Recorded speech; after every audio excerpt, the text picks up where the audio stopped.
வாழ்க வளமுடன், வாழ்க வையகம். மனிதர்களுக்கு கருணையோடு உதவி செய்பவர்களை இறைவன் கவனிக்கிறார். மனிதர்களுக்கு கருணையோடு உதவி செய்பவர்களை இறைவன் கவனிக்கிறார். சக மனிதர்களுக்கு நாம உதவி செய்யும் போது நல்லா கவனிச்சு பாருங்க, நம்ம மனசுக்குள்ள ஒரு பெரிய சந்தோஷம் வருது இல்லையா, ஒரு மகிழ்ச்சி வருது இல்லையா, ஒரு மன நிறைவு வருது இல்லையா.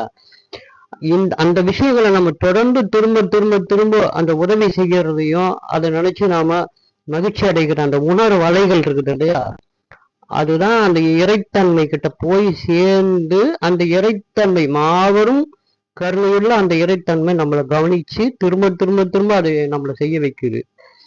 அதனாலதான் சக மனிதர்களை நாம் சமமாக நடத்தி கருணையோடு உதவி செய்கிற மனநிலையை நாம் வளர்த்து கொள்வது அந்த மாபெரும் பிரபஞ்ச பேராற்றலும் அந்த இறைவனும் நம்மளை கவனிக்கிறதுக்கான ஒரு சூழ்நிலையை உருவாக்குவது, அதுவே நம்ம ஆனந்தமாக இருப்பதற்கு ஒரு வழியாகும் என்பதை நம்ம கவனத்துல எப்பவுமே வச்சுக்கணும்.